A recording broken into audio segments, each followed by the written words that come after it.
આ એક કામ કરે આપણે સાવનવાળા ભાઈને ભેગા લઈ લે એટલે આ મહી માખણ લેવામાં હેલું પડે. આ મહી માખણ આપશે નહીં અને આપણને બેને હેરાન કરશે. અને પ્રફુલભાઈને એવી ફરમાય છે રાગ માલકોસ અને સીધી રીતના મહી માખણ નહીં આપે ને તો અમારી પાસે બધા ઉપાય છે. શું કામ કરવાનું? હા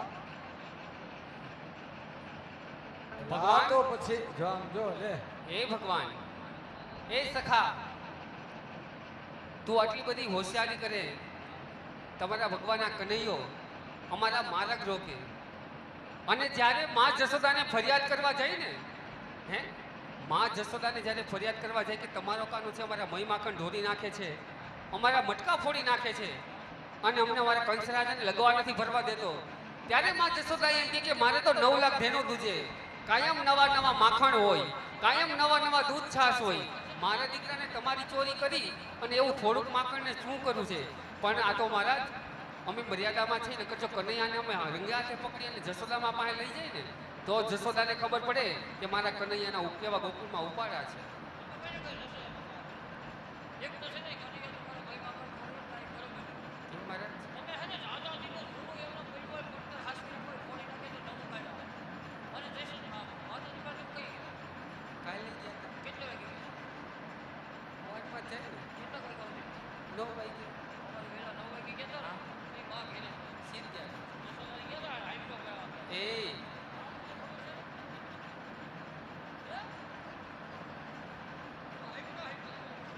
એટલે ભગવાન બે હાથ જોડીને વિનંતી કરીએ કે આજે અમને જવા દો, તમારે 9 લાખ ધેનું દૂધ પીએ છે, પણ અમારું આ થોડુંક માકડ છે ને કાલે તાજો લઈ આવશું ત્યારે તમે અમે આપશું, આજે અમને જવા દો. અને જો ધરારથી રોકશો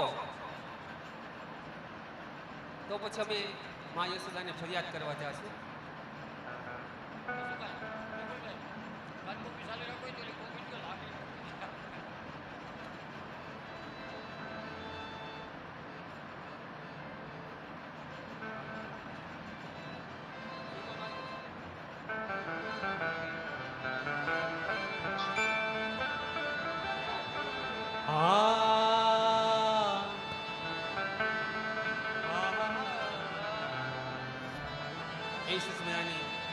પ્રફુલભાઈની હમી હાનમાં ફરમાઈશ હતી કે માલકો સંભળાઈ દેજો, પણ જો કે પાલવડો એકદમ રકઝક કરતા હોય ને એવી રીતના બોલતા હોય, પણ